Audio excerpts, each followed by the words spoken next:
What's good, everybody? It's your boy Ropes. Quick thoughts on Vargas versus Broner. It was a good fight, man. Good fight, better than what I expected from Adrian Broner. I expected Adrian Broner to go out there and do nothing like he did in his last fight, but around the fourth and fifth round, he started to let his hands go. But it's something that he should have done from the beginning of the fight, man. And that's why the fight ended up a draw, and he didn't get the victory that he was looking for.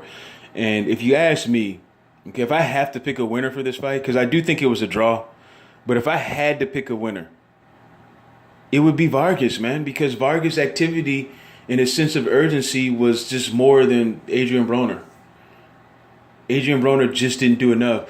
And I think that people were excited that he did more than what we're used to seeing him do, in his last few fights, but it still wasn't enough, and he still came up short at the end of the day. He wants to run around saying that he won the fight and it's bullshit and all this. No, man, you didn't do enough, man. You needed to come out from round one and do what you did in rounds 4 and 5 and some of those middle rounds. And then even later on in the fight, the last few rounds, he went back to not being active enough. Where's your sense of urgency, man? Like that last round, you need to come out there knowing that you need to win that fucking round. Like your trainer told you. So I guess it's an improvement. It's an improvement from his last fight, which isn't really saying much because he did jack shit in his last fight. So it is an improvement from that. He did let his hands go. Like Cunningham say, it's their first time working together. So hopefully Broner will continue to improve, okay, on the inside of the ring. Okay, as far as what he does on the outside of the ring with all his antics, I'm just tired of talking about it. You know what I'm saying? I'm just tired of talking about that shit. Embarrassing himself in the post-fight interview. I don't have nothing to say about it, man, because this is what he does after every fight. Anyway, so I'm kind of used to it by now. And maybe that's what works for him. Maybe that's why people keep coming to watch him fight. So maybe he should keep doing that thing. But I do think he needs to tone it down a little bit, man. He really does. Okay? Just like the Charlos, okay? Now, congratulations to Charlo for winning this fight by knockout. Devastating knockout. I mean, that guy looks like a fucking bull, man. And I can't wait to see him mix it up with like Jacobs, Triple G, just to see if he's really what he's looking like to me right now, okay? But, just to address him and his brother on the outside of the ring and what they do, they need to tone it way down too, okay? I'm not telling them to not talk shit, when it comes to like the fighters that they're going to fight and making it exciting as far as that's concerned, bringing some drama outside of the ring before they get into the ring. Shit like that. All that is cool, man. But all of that beefing and shit they be doing and, talking all that street shit, man, they need to let that shit go, man. And they need to get rid of them motherfuckers that surround them, man. Especially this one little light-skinned motherfucker they always got around. Always running his goddamn mouth, man. You know good and well that genuine looking motherfucker can't do nothing to nobody, man. He can't do nothing to nobody, to none of us. You know what I'm saying? But he's going to talk all of that shit because he's in the entourage and shit. I saw a video where Charlo was saying, ain't no beef with Broner. There ain't no more beef, or ain't no beef between them. And then this little light-skinned motherfucker talking about, nah, fuck that, it is beef, nigga. You know what I mean? Like, man, fuck all of that, man. Get rid of that dude, man. Because he ain't gonna have no money to bail you out if you go to jail over some street shit that you get into. He's not gonna be able to supplement the money that you're making off of boxing if you get suspended or get kicked out of the sport for some shit or wind up in jail and fucking your career over. You can't afford any of that, man. You got millions of fucking dollars ahead of you in your damn life. You need to leave that hood shit alone, man. It's time. You know what I'm saying? It's time to leave that alone.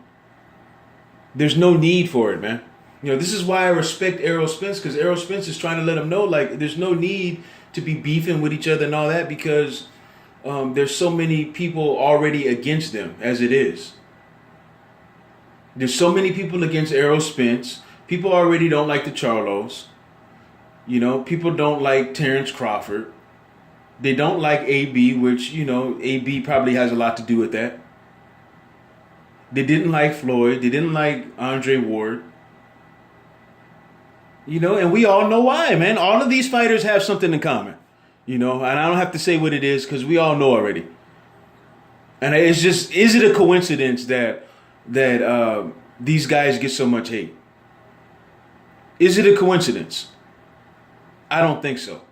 You know what I'm saying? And Errol Spence understands that. And my respect level for him, I already respected him, but my respect level for him went up even higher after he did that interview of why, you know, he told Charlo that, you know, he ain't with all the beefing that he's doing with Broner and Davis and all of that, man, because he was right, man. They got good careers. They're making money. They got everybody against them already. They need to stick together, man. And that's not just for them in boxing. That's for us, too, as well, man. We got to stick together, too, man. Because we're just hated, man. For whatever reason, we're just hated. You know, we provide so much fucking entertainment. We bring so many things to this world, man. But yet, people just hate us, man. You know, and we don't get appreciated for the good things that we do. Everybody just wants to focus on the bad things. You know? Forget about all the entertainment and shit that we provide for the world. Chicago, you know, Chicago. This is all about Chicago. You know what I mean? And they're always trying to find the negative things to look at and paint us with that brush. You know what I'm saying? So we know what it is already, man. You know, Errol Spence was 100% right, man. You know, and he reminds me of like a lot of the people in my family, man, because my family's from the South. I'm from Cali, you know what I'm saying? Not a lot of the people from my direct intermediate family, none of them are from California. I'm the only one. You know, I do have relatives out here in California, but as far as like from my mom and my dad, they're all from down south, man. You know what I'm saying? So they got that same type of demeanor that Errol Spence has, you know, and that's why I'm a fan of him as well. He just reminds me of that, you know, of what I grew up with my mom and everything. So the Charlos, they need to settle down a little bit with that, man. They don't need to be throwing up gang signs, doing all that stupid shit, and doing all that shit no more, man. Okay?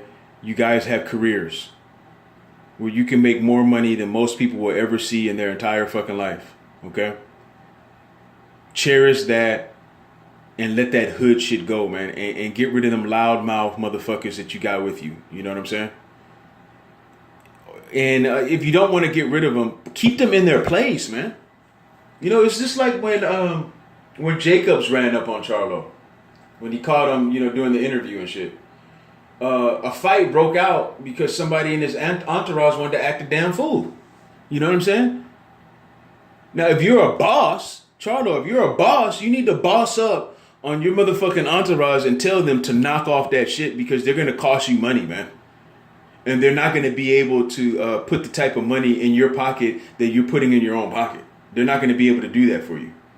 You know what I'm saying? Rearrange that shit or keep the motherfuckers in check, one or the other. You know? But anyway, hope you guys enjoyed the video. I'm about to take my ass to bed. I'm tired as fuck. I've been hustling all day. I'm out. Deuce.